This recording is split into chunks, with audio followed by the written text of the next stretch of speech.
Lo dijo en la primera hora. El presidente Daniel Noboa Sin ha dicho en Teleamazonas hace minutos que esta noche anunciará la semaforización del toque de queda. Ese es el anuncio que ha hecho el presidente de la República en estas horas. Esta noche anunciaremos la semaforización del toque de queda. Se lo ha dicho a Milton Pérez y Liz Valareso, colegas de Teleamazonas. Escuchemos ese extracto del presidente, por favor. A lo mejor focalizar, vienen las fiestas de carnaval, a lo mejor que la gente pueda movilizarse un poco más. ¿Se ha pensado en eso? Por supuesto, esta noche anunciaremos la semaforización, o sea, ciertos cantones van a tener diferentes toques de queda que otros y van a tener diferentes regulaciones que otros. De esa manera reactivamos también la economía, porque si no, le damos un golpe no solo pues al turismo, le damos un golpe al pequeño empresario, al emprendedor, le damos un golpe a la industria, le damos un golpe a la economía en general y no podemos tampoco permitir que estos grupos narcoterroristas destruyan nuestra forma de vivir y nuestro día a día trabajando. ¿Qué dirá el enfermito que escribía hace minutos como loco en el chat diciendo que uno estaba cuestionando que regrese el carnaval? El presidente está diciendo, ¿sí o no? ¿Qué dirá el presidente está diciendo que va a acoger lo que le pidieron los empresarios la semana anterior y establecer una semaforización para el ámbito justamente de las actividades productivas. Me imagino que esto va a tener alguna incidencia en el contexto del carnaval que se avecina. Lo dice el presidente, no lo dice uno, para que los fanáticos también entiendan que hay algunos que están escuchando el programa. Bueno, a ver, dentro del contexto de la crisis de seguridad, se ha mencionado la situación de la minería. Y dentro de la minería, la incidencia de la minería ilegal, que mueve millones de dólares y que tiene vínculos con el crimen organizado. Quiero invitar a Carolina Orozco, que está con nosotros, para hacer una valoración sobre este tema. Ella es la presidenta del directorio de la Cámara de Minería y visita nuestra mesa de trabajo. Carolina, qué gusto, bienvenida, buen día. ¿Se puede acercar un poquito al micrófono? Gracias.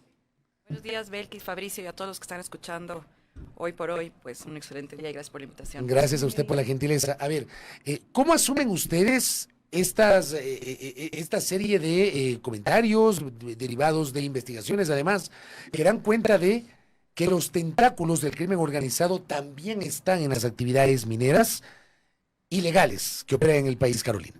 Así es, y creo que es una pregunta muy importante, pero antes de contestarla voy a hacer una gran diferenciación. Si bien lo conocemos como minería ilegal, también minería responsable, a mí me gusta mucho hacer una diferencia. Llamemos a las cosas como son. La minería ilegal no es minería. Como el Código Integral Penal lo dice, es una extracción ilegal de los recursos. ¿Y por qué digo esto? Porque nuestras actividades como mineros responsables distan enormemente de lo que hoy por hoy la extracción ilegal genera, que primero quienes lo hacen son delincuentes, porque eso así lo dice el Código Integral Penal, no lo digo yo. Y además, esta extracción ilegal genera primero, mucha más pobreza para el común del ecuatoriano, enriquece solo a pocos, genera muchos otros delitos coyunturales, como puede ser el lavado de activos, el narcotráfico, la trata de blancas, la prostitución, el trabajo infantil. Bueno, un sinnúmero y un sinfín de delitos coyunturales que hoy por hoy aparecen en la extracción ilegal. La extracción ilegal, Fabricio, no es algo que se descubrió hace un par de semanas, que salió incluso un reportaje del Código Vidrio, sino es algo que la Cámara de Minería al menos lo veníamos diciendo con bastante importancia desde al menos finales del año 2022. Nosotros decíamos que ya la extracción ilegal tenía vínculos muy fuertes con crimen organizado. Lamentablemente, pues la voz no se escuchó, en anterior gobierno no tuvimos mucha acogida y hoy estamos sufriendo las consecuencias. Hace alrededor de unas 3 semanas, máximo un mes, Código Vidrio y luego Vistazo igual replicó un reportaje de una investigación periodística sobre qué está pasando principalmente en la provincia de Azuay, en Cantón Ponce Enríquez. Hay una banda criminalizada, conocida por todos los ecuatorianos, que hoy se ha tomado la gran parte de las minas en esta zona del Ecuador y genera alrededor de entre 3 a 4 millones de dólares mensuales. Eso es lo que hoy estamos viviendo. ¿Cuán difícil es atacar a esta actividad ilegal, irregular en nuestro país? Bueno, son 2 frentes, al menos 2 frentes diría yo. Número 1, aplaudimos y reconocemos la firmeza y valentía que el señor presidente está tomando con todas las decisiones, y como Cámara y yo como ecuatoriana aplaudo dichas decisiones para combatir contra la inseguridad. Y parte de esa inseguridad, parte de las bandas criminales, evidentemente está la extracción ilegal, que incluso hoy se usa como financiamiento para las operaciones y actividades de dichas bandas criminales. Y el otro frente también es el poder entender como ecuatorianos que los recursos están ahí. A ver, yo soy ambientalista, soy ingeniera ambiental, yo no soy ni geóloga ni ingeniera en minas. Me he especializado en minas justamente porque creo en el desarrollo responsable de los recursos naturales de todos los países. Y Ecuador, déjenme decirles, es un país rico en muchísimas cosas. Nosotros como ecuatorianos somos bendecidos en tener una biodiversidad enorme, recursos hídricos. Nosotros los ecuatorianos en sí somos la mayor riqueza del país. Pero en el subsuelo también tenemos riquezas. Tenemos minerales, principalmente el cobre y el oro. Ahora, díganme ustedes y los que nos están escuchando, en un país donde tenemos tantas necesidades, tan poco empleo, tantas carencias, no nos vamos a sentar a llorar sobre una mina de oro. Ese oro va a ser explotado sí o sí. Yo creo que el ecuatoriano ya no debe estar decidiendo si queremos o no minería.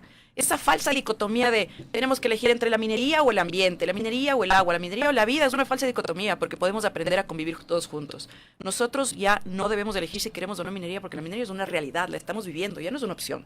Ahora nuestra responsabilidad sí es preguntarnos qué tipo de minería queremos, o la extracción ilegal o minería responsable. Pero si es así como usted plantea, entonces, ¿por qué el debate que derivó en una decisión que fue claramente en contra de la actividad minera, lo más reciente, en las zonas de Chocuandino?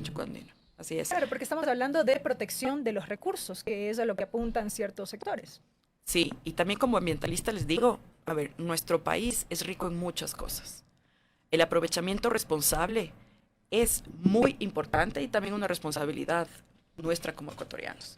Cuando nosotros prohibimos hacer minería responsable en un sitio, no significa que el oro se va a ir o va a desaparecer. El oro sigue ahí. Lo único que hacemos es privar a esa zona de que venga una empresa, sea nacional o multinacional, con buenos estándares, un sujeto de control ante el gobierno, una cara responsable ante el Estado. Quitamos eso para abrir las puertas a la extracción ilegal, que es lo que está pasando alrededor del país. El oro no se va a ir. El oro sigue ahí y va a ser explotado. Por eso yo digo y repito, es responsabilidad de todos nosotros como ecuatorianos decidir a quién le queremos entregar eso para ser explotado. Y no solo eso, sino también exigir y que se garantice por parte del Estado la adecuada redistribución de las regalías y todos los beneficios que conlleva una minería responsable. Quiero ir hacia algo básico quizá, pero ¿de qué hablamos cuando hablamos de una actividad responsable? Y lo pregunto porque en contrapartida lo que se alega es que evidentemente cualquier actividad, sea petrolera, sea minera, en fin, va a tener y tiene un impacto. Lo hemos visto, por ejemplo, en la Amazonía. Hay un impacto ambiental. Entonces, ¿de qué hablamos cuando hablamos de responsabilidad? Es una excelente pregunta y aquí vamos a entender la gran diferencia también entre la extracción ilegal y lo que sí es hacer minería, y a minería bien hecha, minería con propósito. Primero, para nosotros poder hacer minería en el Ecuador necesitamos una delegación por parte del Estado, que llamamos un título minero, un derecho minero. Entonces el Estado te otorga por un cierto tiempo y te dice, tú puedes ir a hacer minería, pero con condiciones. ¿Y cuáles son esas condiciones? Tener permisos ambientales, tener una licencia ambiental, es decir, que tú tengas una relación armónica con la comunidad y además que la comunidad se beneficie de que tú pases por ahí, porque si una empresa minera no pasa dejando una huella positiva, entonces en realidad no tenemos ni siquiera para qué pasar por ahí, y eso te lo digo sinceramente. Con los mejores estándares ambientales, es decir, una minería ambientalmente responsable y socialmente justa. Eso es en qué se replica. No solo es el cumplimiento de la normativa ambiental. Nosotros venimos con estándares internacionales muchísimos más altos que la normativa ambiental ecuatoriana. Generamos encadenamiento productivo y emprendimientos locales que elevamos la calidad de vida de aquellas comunidades que una mina está en lugares remotos, no está aquí en la mitad de la ciudad. Entonces, esa gente donde a veces el Estado ni siquiera llega a la compañía no para una especie de paternalismo que la compañía le paga por aceptarnos de estar ahí. Eso no es lo que hacemos. Nosotros, mientras estamos ahí, estamos conscientes que somos nosotros los pasajeros y ellos son los dueños de la tierra y somos sus vecinos. Buscamos poder darles una motivación, ayudarles para que ellos puedan hacer de sus propios talentos un servicio, sea para nuestra empresa y lo ideal, para muchas más. Cosa que cuando nosotros nos vamos, si es que somos exploración y nos llegamos a encontrar una mina, esos emprendimientos son autosostenibles porque no eran solo para la empresa. Esto repercute en, por ejemplo, un mayor acceso a educación de los niños. Es impresionante cómo en las poblaciones tan remotas donde existen los proyectos mineros hay una súper baja escolaridad, así como un bajo índice de empleo legal y digno. Y también nos ha sorprendido que las mujeres no trabajan. Hoy nosotros venimos con emprendimientos y encadenamientos productivos para elevar esa calidad de vida y también con enfoque de género, enfocado en cerrar las brechas de los servicios básicos. Carolina, le voy a leer una reflexión que me envía un habitante del noroccidente de Quito, gracias a Esteban Yerovi, que está en sintonía. Me pide que le pregunte, ¿qué ha hecho la Cámara para frenar o contrarrestar la minería ilegal? ¿Cómo puede llamarse minería legal a la destrucción de bosques y ríos? Hay alternativas amigables con el medio ambiente. La minería legal no, la minería amigable es mentira, dice el colega. Le traslado estas reflexiones porque me gustaría un criterio suyo, porque esto que dice Esteban es algo que además lo sustentan otros voceros. ¿Cómo responden ustedes frente a estas críticas que, como esta, ustedes reciben permanentemente sobre la actividad minera? Y gracias, Esteban, por la pregunta y a todos los que tengan también esta percepción de la minería. Yo creo que hacer un debate sobre la parte técnica es lo más enriquecedor. Y yo, como quien más, como ambientalista, respeto muchísimo la posición de todos y cada uno de nosotros. Ni la Cámara ni mi persona estamos para convencer a las personas de que les guste algo. Todo lo contrario, estamos para informar, para que el ecuatoriano pueda decidir con información y tenga una decisión, valga la redundancia, informada. A ver, ¿cómo puede existir? Claro que puede existir. Nosotros podemos ver y no muy lejos, en países de la región, en países también fuera de la región, como es Canadá, como es Australia, como es Noruega, que tienen un cuidado ambiental y un desarrollo minero que van de la mano. La legislación nos acompaña. Y solo para responder al principio de la pregunta de Esteban, la Cámara no es una autoridad nacional para luchar o combatir contra la minería ilegal. Nosotros, repito, estamos para poder apoyar y ser la voz de una industria legal, que es la industria de la minería. Nosotros, especialmente como Cámara, representamos a mediana y gran escala. Sin embargo, siempre estamos en constante conversación con el gobierno para aportar con ideas, pero no es nuestra competencia en atribución como entidad gremial la lucha contra la minería. Eso es del Estado, pero nosotros evidentemente apoyamos. Ahora, nuestra legislación, déjenme decirles, nuestra legislación no es pobre en tema de materia ambiental. Es una legislación buena. Sin embargo, existen hoy por hoy iniciativas mundiales en donde tú miras y dices, ok, hay minas, por ejemplo, que son 100% carbono neutral. Que hoy por hoy no solo que sacan de la tierra minerales como el cobre, que se necesitan para luchar contra el cambio climático, porque estoy segura que como Esteban, como muchas otras personas que luchan por el medio ambiente, les preocupa, igual que a mí, el cambio climático. Y para eso tenemos que descarbonizar, cambiar de autos de combustibles fósiles, por ejemplo, a autos eléctricos, cambiar de electricidad de generación con diésel a hidroeléctricas, paneles solares, molinos eólicos. Todo eso utiliza minerales. ¿De dónde los vamos a sacar? ¿Dónde hay esas minas de carbono neutro? Las minas de carbono neutro, bueno, aquí en el Ecuador tenemos 3 que ya son calificadas y dentro incluso del propio proyecto del Ministerio del Ambiente, dentro del proyecto Ecuador Carbono Cero, que están reduciendo su huella. Y hay minas carbono cero, una de las mejores iniciativas está en Chile, no está ni muy lejos. E incluso es una mina que está invirtiendo recursos para investigación de todo su transporte interno de la mina con hidrógeno verde. Entonces, nosotros no solo aportamos al mundo con la materia prima para, que son los metales críticos, para la transición energética, sino que buscamos dentro de nuestras propias operaciones también aportar y combatir al cambio climático. Como digo, es totalmente debatible, es entendible todas las posiciones y son súper respetables y desde el ámbito técnico más que enriquecedor este debate. Carolina, y aquí otra postura de otro de los oyentes, un poco en la línea de lo que yo le preguntaba, dice, esa es la falsa dicotomía, minería ilegal o legal. La famosa minería responsable no alcanza a cubrir los gastos reales para responder verdaderamente los pasivos ambientales y sociales reales. Hay tal vez una confusión en la pregunta. La minería legal no es, primero, si es que causa algún daño, tiene una cara frente al Estado. Es decir, digamos que hay una concesión, ellos causan algún daño ambiental, por algo salió mal, el Estado tiene a quien cobrarles, ellos presentan garantías ambientales al Estado, es decir, estamos cubiertos como para tener a quien pedirle que responda, remedie y restaure el ecosistema, compense si es que aplica. Ahora, ante la minería ilegal, no hay una cara. Ese es el problema. Aquí nosotros le decimos, bueno, usted es el responsable de esto. E incluso en materia ambiental hay un principio que dice, quien contamina paga. Ahí entra, por principio de subsidiariedad, el Estado. El Estado no tiene suficientes recursos, evidentemente, para poder ir y remediar todo el desastre ambiental que la minería ilegal está causando. Pero para empezar, no sé si es ausencia de recursos, de decisión política para combatir la minería ilegal, porque creo que ese es el punto de partida, Carolina. Hoy por hoy, como repito, aplaudimos la decisión del señor presidente de combatir la inseguridad y las bandas criminales, porque esto tiene un tentáculo muy fuerte dentro de la extracción ilegal del Pero recurso. se Pero en está cambio, atacando. minería ilegal, Eso. ¿qué se está haciendo? Exacto. ¿Vemos que se está haciendo algo en este tiempo? A ver, en Estas minería 2 ilegal, semanas de estado de correcto. excepción. Ajá. claro, parte de las bandas, no sé si todos los que nos están escuchando pudieron tal vez tener acceso a un reportaje de periodismo de investigación que sacó Código Vidrio y que fue replicado incluso por Vistazo, en donde decía que una de las bandas criminales más conocidas, prefiero obviar los nombres, estaban trabajando tomándose más de 20 minas, extorsionando más de 30 empresas mineras y además plantas de beneficio, que es donde procesan el mineral y sacan pues el concentrado o el oro, ¿no? Al combatir contra esta banda, específicamente se está combatiendo principalmente contra la minería o la extracción ilegal en estos sitios del país. Y el presidente ha tomado medidas en las cuales está luchando en contra del sistema de esta banda en específico. Entonces nosotros sí, como Cámara, reconocemos, aplaudimos lo que se está haciendo. Además de eso, en otras zonas del Ecuador, como era en Buenos Aires, por ejemplo, desde hace algunos años han habido operativos. Varios operativos lamentablemente retiran a los extractores ilegales, ellos vuelven, entonces es un círculo de no acabar.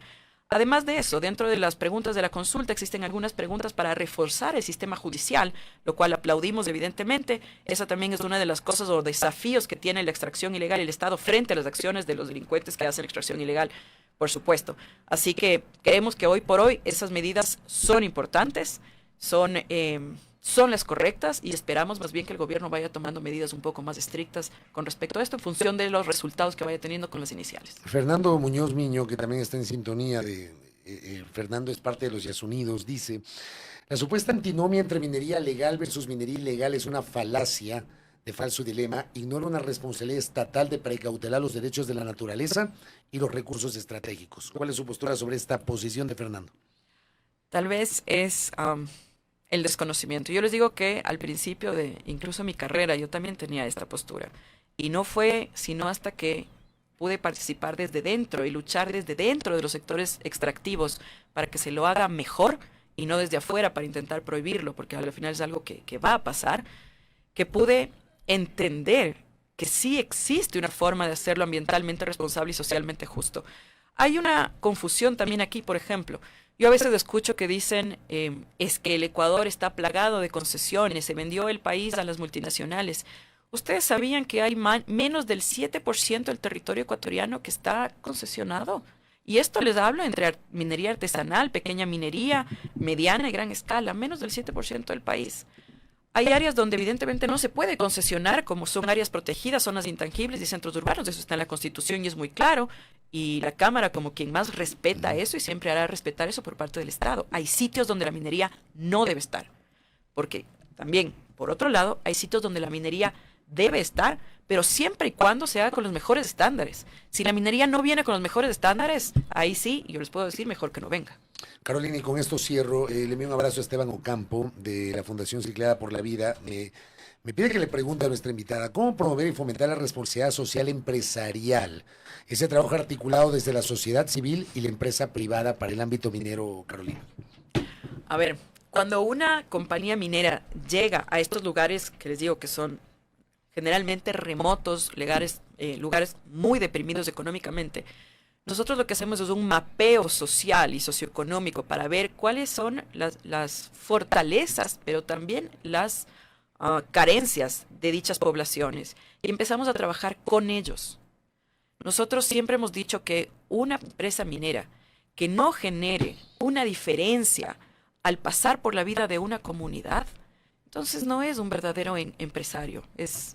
Tal vez puede ser, no voy a decir la expresión, pero todos los que promulgamos por una minería responsable, no promulgamos solo por la extracción del recurso, sino porque ese recurso sea bien utilizado para poder cerrar las brechas en primera instancia de la comunidad de donde nosotros estamos. Pero mire, por ejemplo, que acá me escriben en cambio desde Cotopaxi, Santiago Carrera, me dice que en esa provincia, en el sector de Pilaló, hay una devastación del lugar y lo que le dejan al sector son migajas y no hay, digamos, esa retribución económica para el sector. Nos dicen de allá de Cotopaxi. Desconozco las minas que existen en Piraló primero, pero más allá de la generalidad, debería ser una regla fundamental, hacerse respetar lo que nuestra ley dice. ¿Qué te dice la ley? De las regalías mineras, el 60% debe ser reinvertido en la zona de donde se extrae el mineral o el recurso, ¿no? Por eso yo decía, minería responsable y apoyar a la minería no es solo venir con los mejores estándares, extraer de forma responsable, descarbonizada el recurso mineral, sino también exigir que el Estado garantice que dichos beneficios económicos que la minería genera sean para y por el pueblo ecuatoriano. Eso es lo más importante. Si nosotros como empresas mineras, seamos nacionales o internacionales, pero que estamos domiciliadas y nosotros aprovechando los recursos de aquí del Ecuador, no logramos tener ese compromiso con la gente y el pueblo ecuatoriano, entonces ahí sí, tampoco se debería hacer ese tipo de minería. Carolina, gracias por el tiempo, muy amable. Gracias a ustedes, Gracias. un buen día. A Carolina Orozco, presidenta del directorio de la Cámara de Minería, aquí en A Primera Hora. Primera plana. Todas las noticias, todas las voces.